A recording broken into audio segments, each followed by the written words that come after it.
group up together, aim for right in the middle of two of them, do it over and over again. Now that chest down there contains blue essence only, so use it when you need to. I don't need to right now, so I'm gonna leave that chest there until I'm done with next set of acid worm fights coming up. Now that we got them down to little few of them, they're not grouping up as much anymore, so you can see I'm gonna leave one right there. And be careful, because sometimes they will spawn and be right underneath you, so you got to be careful. You don't see them from where you're at, but they will be right down, kind of right directly underneath where you're right there. So now, since I really suck at platforming, I'm going to do the best. There we go. Whew. Alright, now we're back down to regular shurikens. Now this fight's a little difficult, because there's a lot of these acid worms, and they love to just chuck acid at you. So what I like to do is stay as far away as I can. Wait till a lot of them are just going up and down, or wait until a round of acid balls get thrown at you, and then charge your scythe UTs. Now the two that are sitting right there in front of you, those two do not do anything. Those are kind of glitched acid worms. They spawn up, they disappear, and they spawn back up again. You still can kill them, but they can't harm you. So let's talk a little bit about when to do UTs on acid worms. There's a few safety points. I'm going to touch more on it on the Test of Valor. Now for some reason this guy down here did not spawn, or died. I don't know why, but I still got points for the fight. I was expecting there to be more down there, but there's not. I'll be a little bit careful. Okay, so time to charge scythe UTs when you have time for the acid worms. When they go under water, go under acid, you have time to charge. When they're done shooting their acid, you have time to charge. When they stick out their tongue to pick up acid from the acid pools, you have time to charge. So use those three things in mind when you're watching them. Try to keep the camera on all of them at once, so you can kind of get their habits and figure out where they're sitting in their attack pattern, and then that way you'll know when you have time to charge scythe UTs. By knowing when you have time and when you actually don't have time, it'll make your life a lot easier fighting these guys. Now, I don't know why they put this acid pit in here, and you cannot get past this. Oh, let me show you something quick here. There's a chest here. It's an open chest. I have no freaking clue what it is, but there's no way to get to it. Don't know why, but anyways, okay, let's save and let's get ready for the next fight. Okay, like I was saying, I don't know why they made the area that you could only go through the acid and you had no other option. My guess is kind of a paranoid guess. They don't want people doing completely no hurt runs anymore. Don't know if that's true or not, but it's impossible to get through that acid without taking a fraction of damage. It doesn't damage you significantly, but it takes away from that no hurt effect. Now I see him dashing twice and then jumping. I don't know if it's just me, but when I dash twice and then jump, it seems to throw off the aiming of the fireballs, and I get hit a lot less when I'm running down the steps.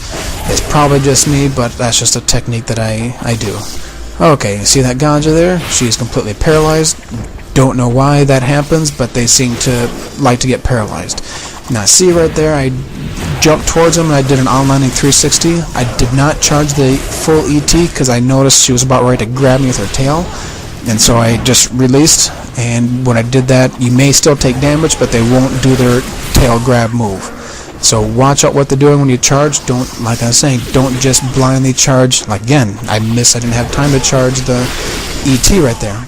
Don't just jump and blindly charge and hope like hell you have enough time.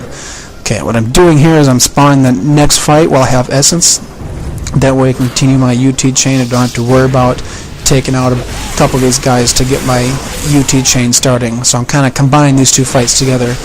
Yes, that means there's going to be a buttload of Gajas on here at one time, but believe it or not, that's actually going to make my life easier because I can have essence to continue chaining.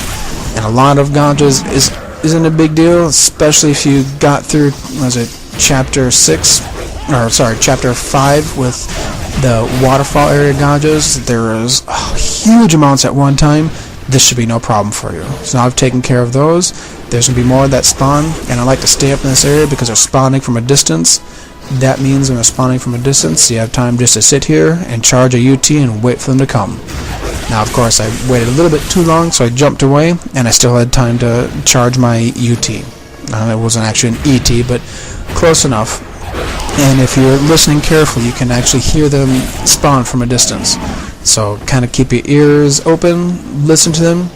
Now you notice I skipped those fire-breathing dragons, and the reason for that is I want to refill my arrows, make sure all these gouges are gone, because I like to snipe them from this area down here. It keeps them far away from you. They have a harder time hitting you with their arrows, and it also makes it so you have protection of walls on both sides. And for some reason, a lot of times they won't even try shooting their fireballs at you. Now in this case they do, but a lot of my other runs they did not. So take care of them. Now see, I'm holding my arrow right up like that because I know he's going to fly right back up. When he does, I'm going to be right there and snipe him. They have patterns. They'll fly up and down, and they'll fly up in the exact same spot.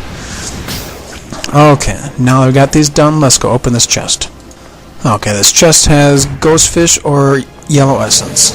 So see that container that held the gouges? When you push that button down, there's a dead body in there with a jewel of demon seal. Pick that up. Don't know why I skipped it, but we'll talk about a little bit later. Now I just jump over here, or dash, I'm sorry, until I get the chainsaw zombies to spawn, and I stay up on top, and then I'm going to snipe them with arrow UTs. Now they still can hit you from this area, so be careful. But what I'm doing is I'm just going to snipe them and try to get their rockets off. And then I'm going to absorb their essence when I kill them with a UT. Just push and hold Y for a brief second, get the essence to come closer to you, then absorb it in. Now there will be a few chainsaw zombies that will sit right under the ledge, so be careful. I like to do the chainsaw zombies closest to me first, so that way by the time they get under me, they're